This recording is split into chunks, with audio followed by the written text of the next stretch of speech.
منبع وہ ہوتا ہے جہاں سے پانی پھوٹتا ہے اور چشموں سے منابع سے نکل کر پانی دریا میں آ جاتا ہے، وہ کھیتیوں کو سیراب کرتا ہے، لوگوں کو سیراب کرتا ہے۔ لیکن اگر منبع سے دریا کو کاٹ دیا جائے تو دریا پھر بھی کچھ عرصے کے لیے کام کرتا ہے۔ فرماتے ہیں یہ مثال بھی کامل نہیں ہے، اس لیے کہ جب شریعت سے کٹیں گے تو فوراً ایک قطرہ بھی پانی میسر نہیں ہوگا، طریقت ختم ہو جائے گی اگر شریعت سے ہٹ کر کوئی اور راستہ اختیار کریں گے۔ تو شریعت ہی طریقت ہے۔ سادے لفظوں میں یوں کہہ لیں کہ شریعت سورج ہے اور طریقت اس کی کرنیں، شریعت شہد ہے اور طریقت اس کی مٹھاس ہے، شریعت پھول ہے اور طریقت اس کی خوشبو ہے، شریعت جسم ہے اور طریقت اس کی روح ہے۔ تو شریعت اور طریقت کا یہ گہرا ربط ہے۔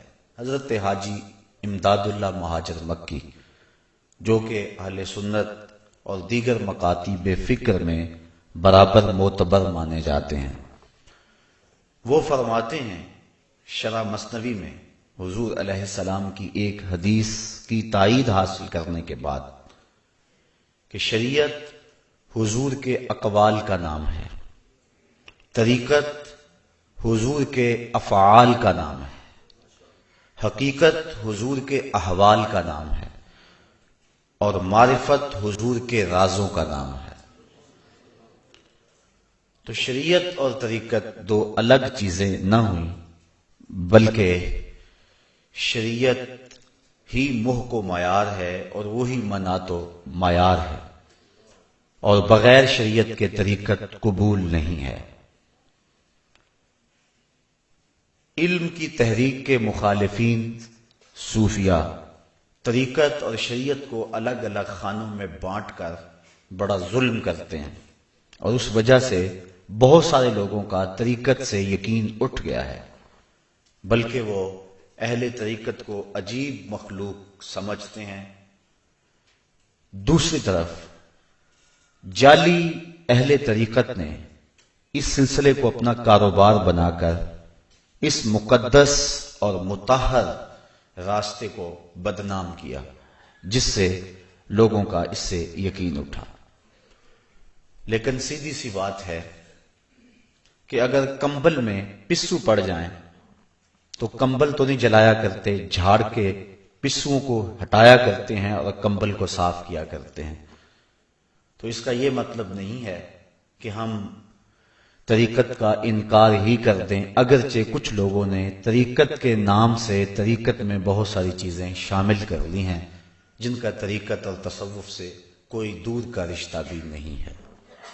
حضرت داتا صاحب کشف الماجود میں لکھتے ہیں لیس التصوف رسوما ولا علوما، تصوف چند رسموں اور چند علموں کا نام نہیں ہے، یہ تو من کی ستھرائی کا نام ہے، یہ تو نفس کو تہذیب سکھانے کا نام ہے، یہ تو اندر کو پاکیزہ کرنے کا نام ہے۔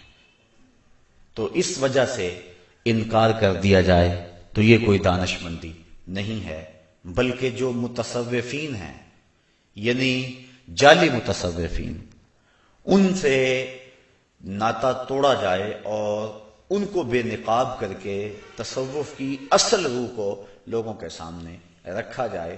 اور میں نے پچھلے ایک درس قرآن میں آپ کے سامنے حدیث جبریل، جس کو حدیث احسان بھی کہتے ہیں، آپ کے سامنے رکھی تھی کہ حضور علیہ السلام سے جب جبریل امین نے کہا کہ احسان کیا ہے تو فرمایا اپنے رب کی عبادت اس طرح کرے کہ جس طرح تو اسے دیکھ رہا ہے، اور اگر یہ کیفیت پیدا نہیں ہوتی تو کم از کم یہ کیفیت پیدا کر لے کہ وہ تجھے دیکھ رہا ہے۔ اسی کو تصوف کہتے ہیں۔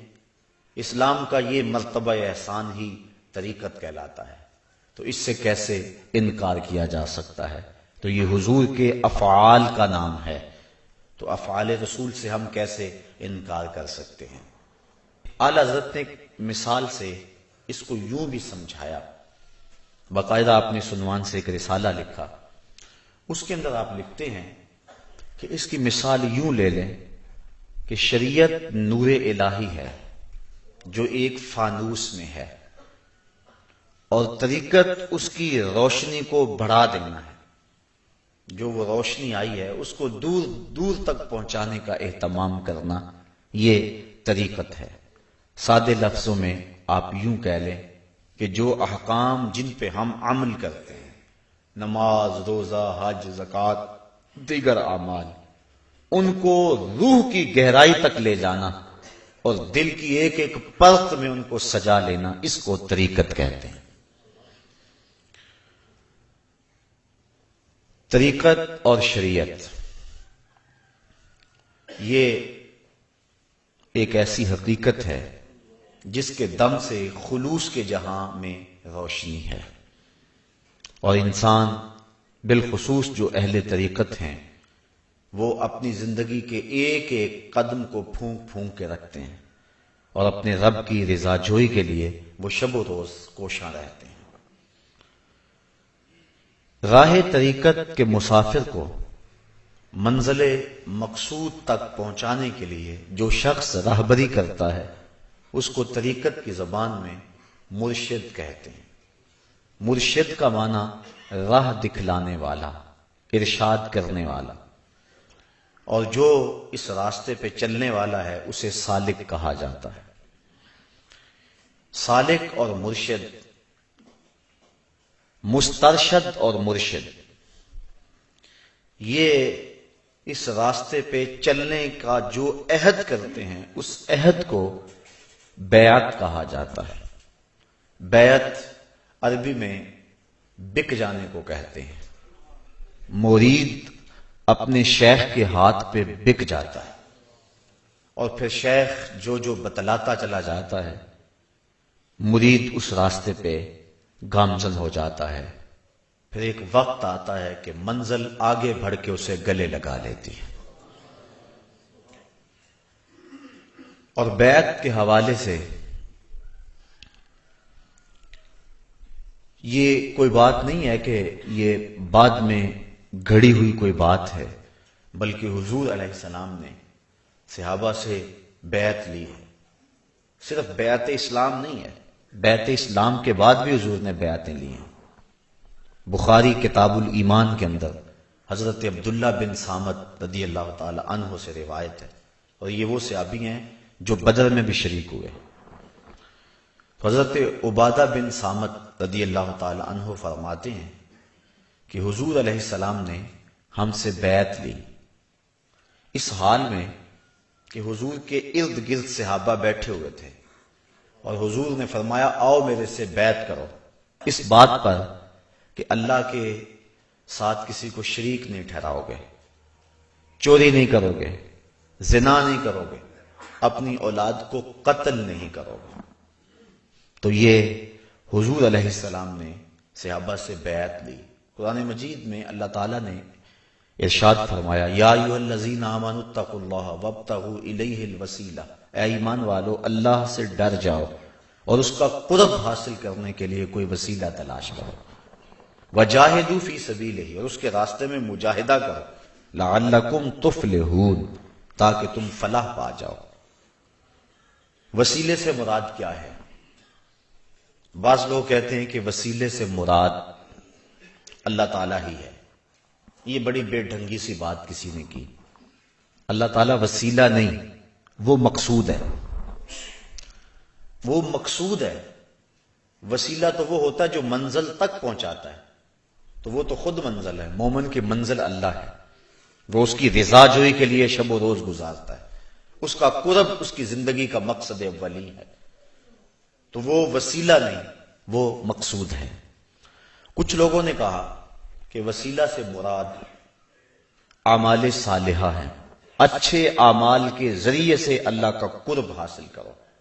یہ بات معقول محسوس ہوتی ہے،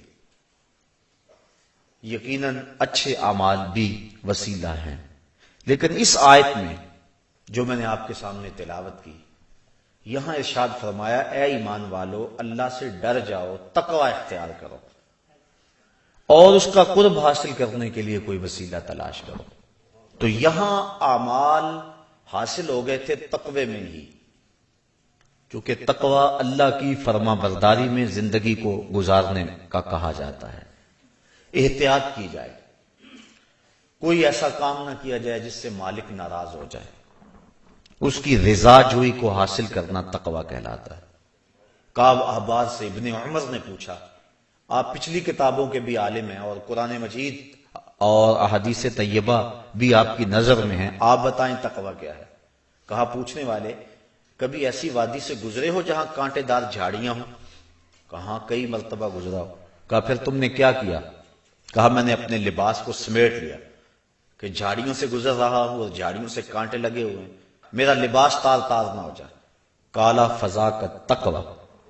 تو کعب احبار کہنے لگے کہ تقوی اسی کو کہتے ہیں کہ اس دنیا کی کانٹے دار گناہ بری جھاڑیوں سے یوں گزرا جائے کہ کوئی دامن سے کانٹا الجھ نہ جائے اور تمہارا دامن داغدار نہ ہو جائے۔ ترک دنیا کا نام تقوی نہیں ہے، غرق دنیا سے بچنے کا نام تقوی ہے۔ صوفیہ فرماتے ہیں دنیا کے اندر اس طرح رہو جس طرح کشتی پانی میں رہتی ہے۔ کشتی پانی میں رہے گی تو خود بھی تیرے گی، اوروں کو بھی ترائے گی۔ کشتی پانی میں رہتی ہے لیکن اپنے اندر پانی نہیں آنے دیتی۔ کشتی پانی میں رہے تو خیر، لیکن اگر پانی کشتی میں آ جائے تو کشتی کو لے ڈوبے گا۔ اس لیے کہا تم دنیا میں رہو خیر ہے، دنیا تمہارے اندر نہ رہے۔ اور امام ابو نعیم الاصفہانی حلیہ کے اندر لکھتے ہیں، اور امام اصفہانی کسی معمولی شخص کا نام نہیں ہے، 4 صدی کے مجدد بھی ہیں اور محدث بھی۔ فرماتے ہیں من نظر الی الدنیا نظر الحب اخرج اللہ تعالی من قلبہ نور الیقین والزہد۔ جو دنیا کو محبت کی نظر سے دیکھتا بھی ہے، اللہ اس کے دل سے زہد اور تقوی کے نور کو کھینچ لیتا ہے۔ تو تقوی انتہائی نگہداشت کے ساتھ اپنی زندگی کو گزارنا ہے۔ پھر جتنا بندہ اہم ہوگا اس کی احتیاطیں بھی اتنی زیادہ ہوں گی۔ ایک عالم دین سے زیادہ باز پرس ہوگی کیونکہ وہ علم کی دولتوں سے مالا مال ہے۔ حضرت امام احمد بن حنبل کا دربار لگا ہوا ہے، شاگرد بیٹھے ہوئے ہیں۔ ایک خاتون حاضر ہوئی، کہا حضور میں آپ سے ایک مسئلہ پوچھنا چاہتی ہوں۔ فرمایا پوچھو۔ کہنے لگی رات کو میں اپنے مکان کی چھت پہ بیٹھ کے سوت کاٹتی ہوں، بادشاہ کی سواری کبھی کبھار گزرتی ہے، بادشاہ کی سواری کے آگے آگے خادم سونے کے چراغ لیے کافوری شمع لیے آگے آگے چلتے ہیں، تو جب وہ میرے گھر کے قریب سے گزرتے ہیں تو روشنی بڑھ جاتی ہے، تو اس بڑھی ہوئی روشنی میں سوت کچھ زیادہ کاٹ لیتی ہوں۔ مجھے یہ بتائیں کہ اس روشنی میں میرے لیے سوت کاٹنا جائز بھی ہے کہ نہیں؟ حضرت امام احمد بن حنبل فرمانے لگے خاتون پہلے اپنا تعارف کرواؤ، تم کون ہو؟ وہ خاتون کہنے لگی سائل کی ذات نہیں پوچھی جاتی، آپ مجھے مسئلہ بتا دیں۔ امام احمد بن حنبل فرمانے لگے بعض اوقات کسی شخص سے مسئلے کی نوعیت بدل جاتی، مجھے بتانا ہوگا تم کون ہو، پھر میں مسئلہ بتاؤں گا۔ تو اس خاتون نے کہا میں حضرت بشر حافی کی ہمشیرہ ہوں۔ تو امام احمد بن حنبل نے فرمایا خاتون تیرے لیے اس روشنی میں سوت کاٹنا جائز نہیں ہے، یاری تیری سونا پر ازمیشاں تیریاں اگ، سونا پرکھیا جامدا ہے نال اگاں دے لگ۔ پیتل لوہے کو کوئی آگ سے نہیں پرکھتا، سونے کو آگ سے پرکھا جاتا ہے۔ جتنا آدمی رفیع المرتبت ہو اتنی اس کی احتیاطیں بھی زیادہ ہیں۔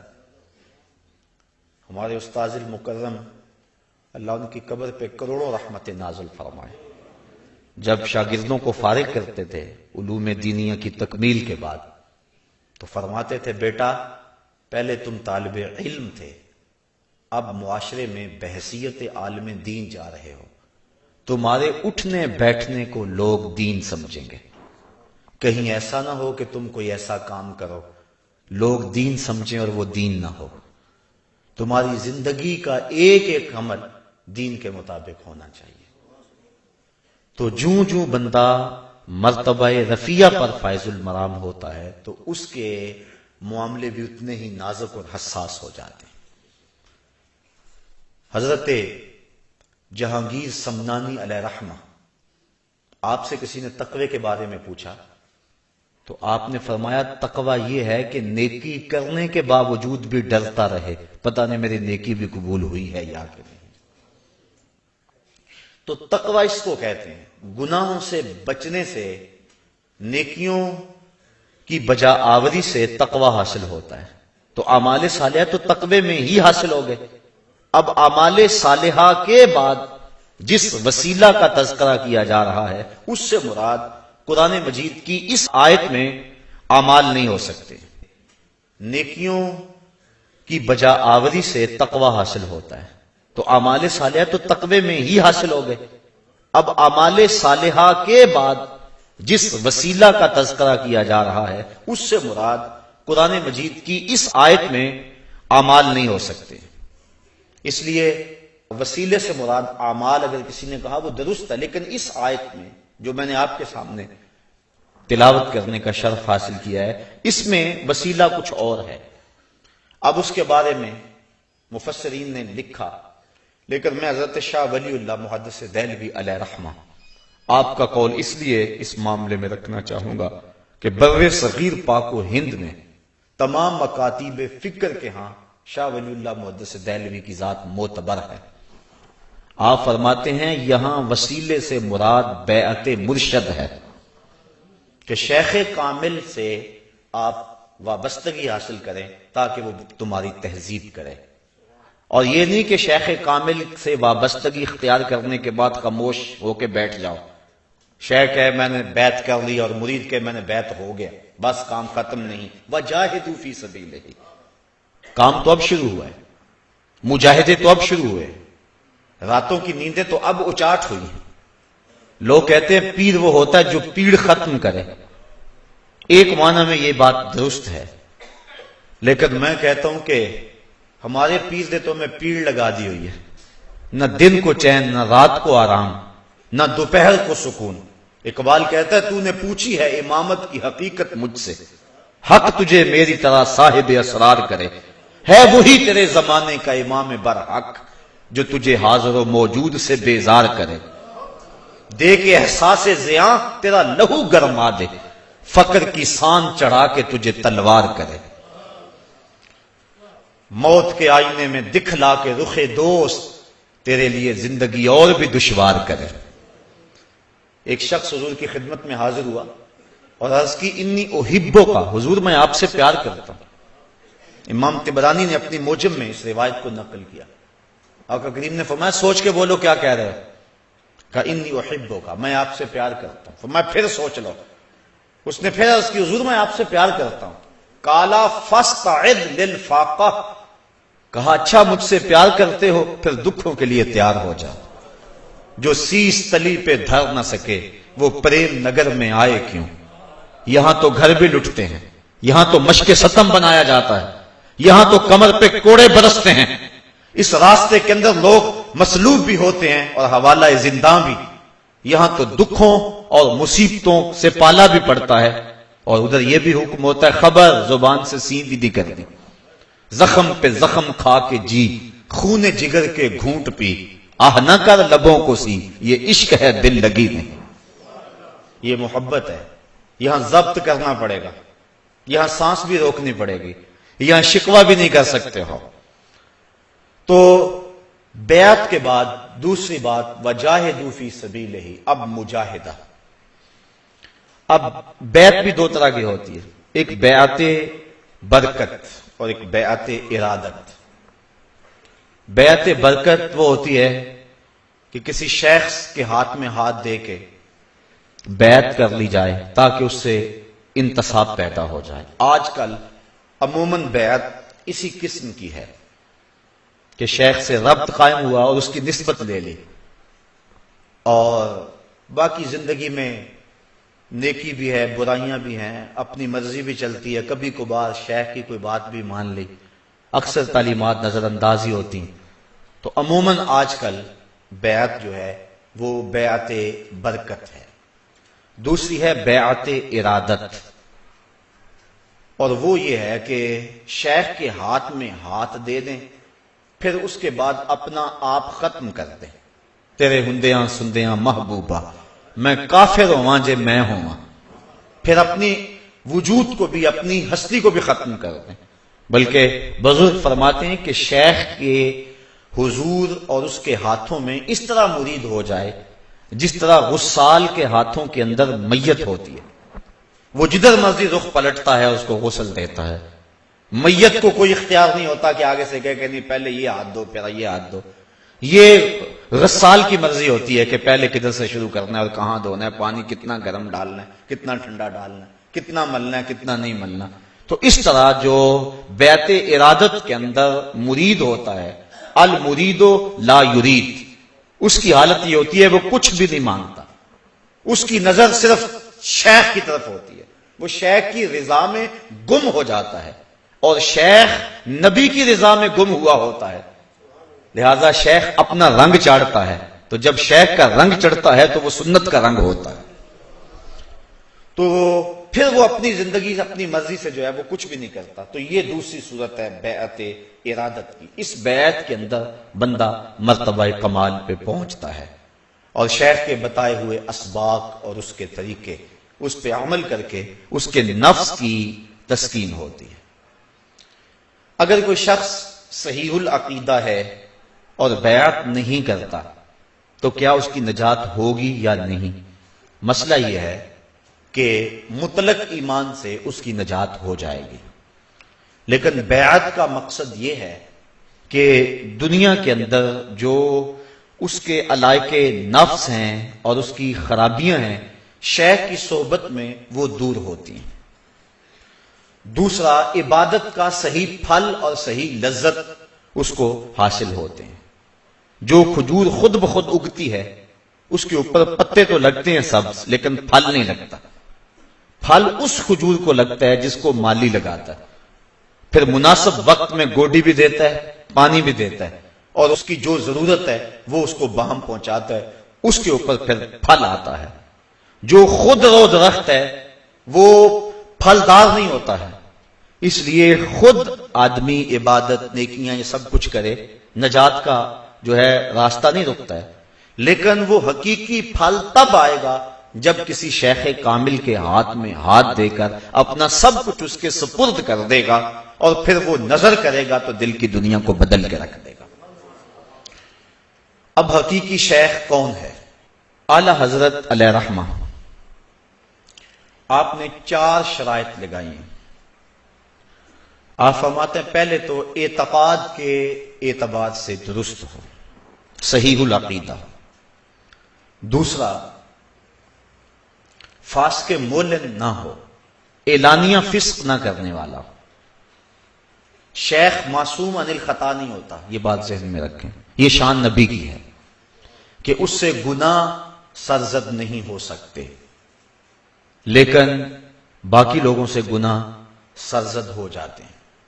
لیکن گناہ اگر کبھی سرزد ہو جائے تو فوراً توبہ کے پانی سے اپنے دل کی تختی کو صاف کرے، عادی گناہ گار نہ ہو، فاسق مولن اعلانیہ فسق کرنے والا نہ ہو، کیونکہ مرید نے شیخ کی اتباع میں زندگی گزارنی ہوتی ہے۔ حضرت شیخ مجدد علیہ رحمہ فرماتے ہیں مرید فقہ شیخ کے عمل سے سیکھے، تو اگر وہ فاسق مولن ہوگا تو مرید وہ سیکھ جائے گا، لہذا اعلانیہ فسق اس کے اندر نہ ہو۔ اور تیسری خوبی یہ ہے کہ وہ جاہل نہ ہو، عالم ہو، اور عالم کی تشریح یہ کی ہے کہ بقدر ضرورت مسائل شریعہ کو عربی کتب سے نکال کر کے اس کو پڑھنے کی اور اس کو سمجھنے کی استطاعت رکھتا ہو۔ بعض اوقات اردو کتب سے بھی بات نہیں چلتی۔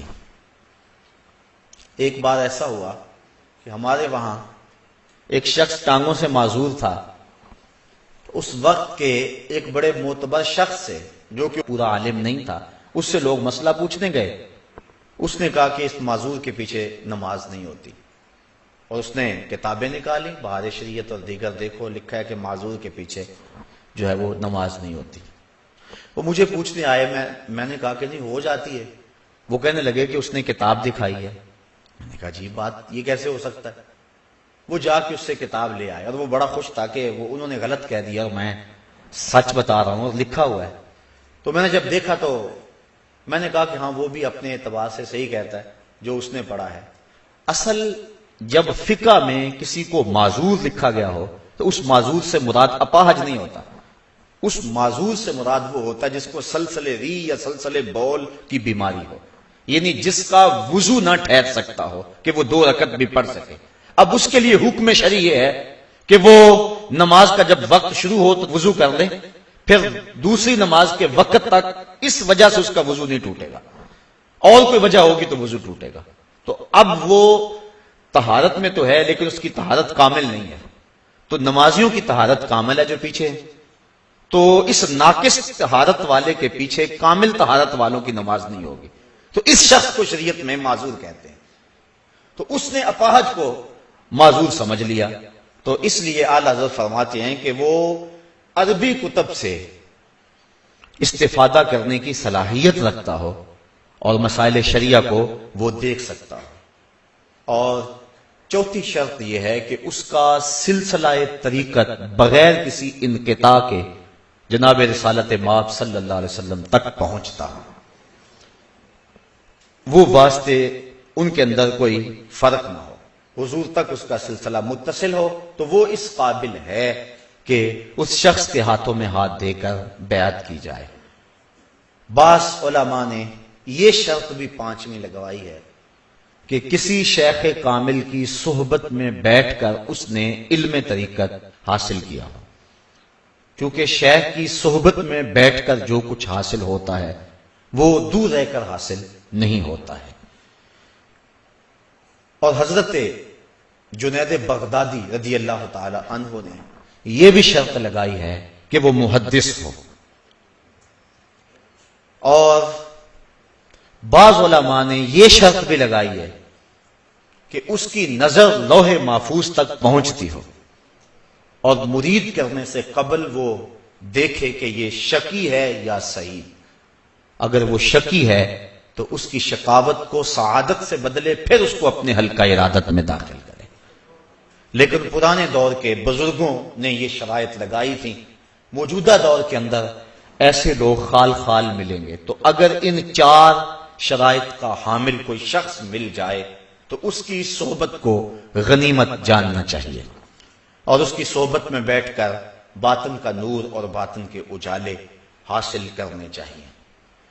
لیکن اس کے ساتھ ساتھ ایک بات یہ ذہن نشین بھی رہے، اور وہ چونکہ اس دور کا فتنہ ہے کہ اس کا تصوف اور اس کا جو انداز طریقت ہے وہ اجمی طرز پہ نہ ہو بلکہ خالص حجازی ہو۔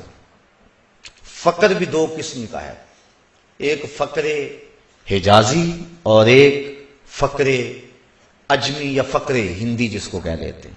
دوسرے لفظوں میں اقبال نے اس کو فقر بیدار اور فقر خفتہ کے نام سے تعبیر کیا، سویا ہوا فقر۔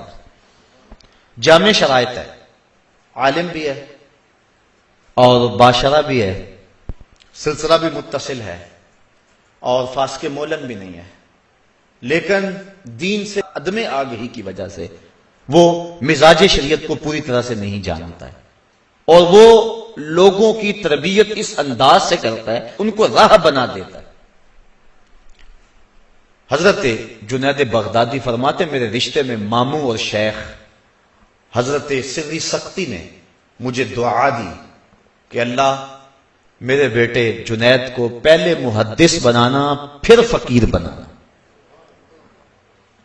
اگر کوئی پہلے فقیر ہے اور پھر محدث ہے تو اس کی نفی کی، کہا ایسے نہ ہو کہ پہلے فقر ہو اور پھر اس کے بعد جو ہے وہ علم آئے، کہا پہلے علم دینا، پہلے اس کو محدث بنانا اور اس کے بعد اس کو فقر کی دولت عطا کرنا، چونکہ اس کا فقر جو ہے وہ شریعت کے بالکل تابع ہوگا۔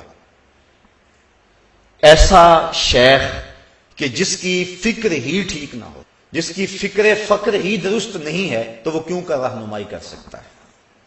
اس لیے اقبال ایک موقع پہ کہتا ہے ڈھونڈ وہ فقر کہ جس کی اصل ہو حجازی، وہ فقر تلاش کر کے جو حجازی الاصل ہو۔ نذیر احمد دہلوی کے نام ایک مکتوب کے اندر اقبال نے لکھا کہ جب فقر فلسفہ بننا چاہتا ہے تو فقیر کی روح سے بغاوت کرتی ہے۔ فقر فلسفہ کا نام نہیں ہے، بلکہ فقر تو خالص حجازی ہے، اور یہ محمد عربی کی اداؤں کا نام ہے۔ اعلی حضرت اور دیگر ہمارے مشاہیر نے اس پہ بحث کی ہے۔ حضرت داتا صاحب کشف المعجوب میں فرماتے ہیں پیر وہ نہیں ہے جو تمہارے رکے ہوئے کام چلا دے، پیر وہ نہیں ہے جو تمہاری بند فیکٹریاں چلا دے، بلکہ پیر وہ ہے جو نظر کرے دل کی دنیا کو بدل کے رکھ دے، جس سے من میں اجالے ہو جائیں اور روح میں چراغاں ہو جائے، من میں روشنی ہو جائے، وہ ہے تمہارا امام برحق، اور اس کی اطاعت ہی تمہیں سیدھی راہ پہنچائے گی۔ فقر قرآن احتساب ہست و بود، نیر بابو مستیو رقص و سرود، فقر اریاں گرمییں بدر و حنین، فقر اریاں بانگ تکبیر حسین۔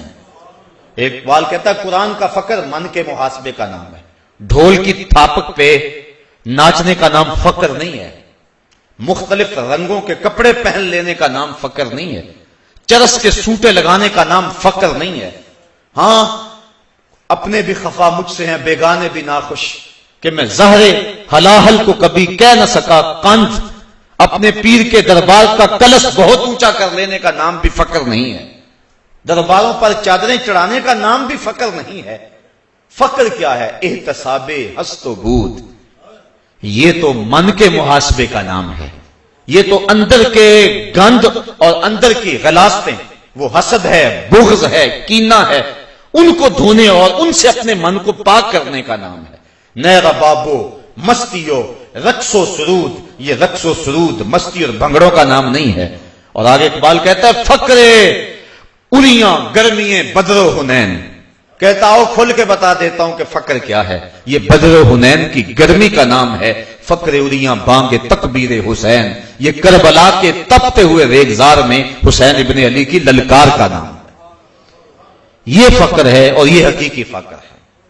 حضرت داتا صاحب کشف المعجوب میں لکھتے ہیں کہ حضرت ابو اسحاق اسفرائینی ایک جنگل میں گئے تو وہاں کیا دیکھا کہ کچھ صوفی گھاس کھا کھا کے گزارا کر رہے تھے، گھاس کھا لیتے، پانی پی لیتے چشمے کو اور اللہ اللہ کرنے لگ جاتے۔ تو حضرت ابو اسحاق اسفرائینی نے جب اس منظر کو دیکھا تو غصے میں آ گئے، فرمایا آکلۃ الحشیش ہا ہونا انتم و امت محمد فی الفتن، تم یہاں گھاس کھاتے پھرتے ہو اور نبی کی امت فتنے میں مبتلا ہے۔ غریب کا گھر لٹ رہا ہو، بیوہ کے سر سے چادر اتر رہی ہو، یتیم کا خون چوسا جا رہا ہو، اللہ کی حدوں کو پامال کیا جا رہا ہو اور دین کی قدروں کا تماشا اڑایا جا رہا ہو، اور بندہ حجرے میں بیٹھا ہو کہ نہیں میں تو فقیر ہوتا ہوں، یہ فقیری نہیں ہوتی۔ فقیری تو یہ ہے کہ حضرت سیدنا امام حسین رضی اللہ تعالی عنہ کی خانقاہ سے بڑی خانقاہ کس کی ہو سکتی ہے، اور حجرہ فاطمہ سے بڑا حجرہ کس کا ہو سکتا ہے؟ انہوں نے بھی شہر مدینہ کو چھوڑ کر اور اس خانقاہ کو چھوڑ کے کربلا کے تپتے ہوئے ریگزار کے اندر ظلم اور جبر کے مقابلے میں کھڑا ہو کے عظیمت کی جو داستان رقم کی ہے، اقبال کہتا ہے میں کہتا ہوں کہ سب سے بڑا فقیر تو یہ حسین ابن علی تھا۔ اللہ اکبر۔ تو یہ ہے فقر کی روح۔ تو فقر حجازی اگر نصیب ہو جائے، فقر خفتہ نہ ہو، وہ فقر جو فیون ہے، اچھے بلے بندے کو جو ہے وہ ختم کر کے رکھ دے۔ اسلام نے جو طاقتور ہیں ان کے پنجے کو توڑا نہیں ہے، ان کے رخ کو موڑا ہے۔ ایک پہلوان ہے، وہ تمہارے ساتھ آ جاتا ہے، وہ رکن بن جاتا ہے تمہاری طریقت کا، تو تم اس کو تسبیح دے کے پکڑا دیتے اور کہتے گھر سے باہر نہیں نکلنا، تو یہ اس سے زیادتی ہے۔ اسلام نے صلاحیتوں کو توڑا نہیں ہے، ان کے رخ کو موڑا ہے۔ وہ پہلوان اور وہ بدمعاش اور وہ برا شخص جو کل اپنے نفس کے لیے لڑتا تھا، اس کی تلوار نہ چھینو، کہا یہ تلوار اب اسلام کی سربلندی کے لیے اٹھی رہے۔ وہ خالد بن ولید جو کفر کے لیے لڑتے تھے، جب اسلام میں آئے تو پھر ان کو سیف اللہ قرار دیا گیا کہ نہ دیا گیا۔ وہ حمزہ جب اسلام کے دامن میں داخل ہوئے تو حضور نے حوصلہ افزائی فرمائی کہ حمزہ تو اسد اللہ و اسد رسول ہی، حمزہ اللہ کا بھی شیر ہے، اس کے رسول کا بھی شیر ہے. تو کسی کی صلاحیتوں کو توڑو نا، اس کے رخ کو موڑو. تو یہ ہے فقر اور یہ ہے تصوف. اور یہ نہیں ہے کہ کسی شخص کو توڑ موڑ کے جو ہے وہ کسی حجرے میں بٹھا دو اور کہو کہ یہ بڑا شریف ہو گیا. یہ بات نہیں ہے. اس کی صلاحیتوں کا رخ موڑو.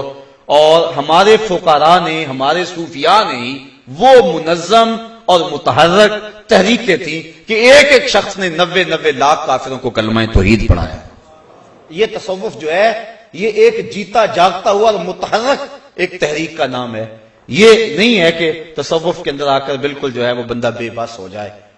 تو اسلام کے اندر طریقت، شریعت اور بیعت کا جو تصور ہے یہ اسلام کے فروغ کے لیے تگ و تاز اور جد و جہد کرنے کا نام ہے. اس عنوان سے تو بہت کچھ کہا جا سکتا تھا، لیکن بہرحال وقت کی نزاکتیں مجھے ملحوظ ہیں. اللہ مجھے آپ کو اپنی رحمتوں اور کرم نوازیوں کا حصار عطا فرمائے. وآخر دعوانا ان الحمدللہ.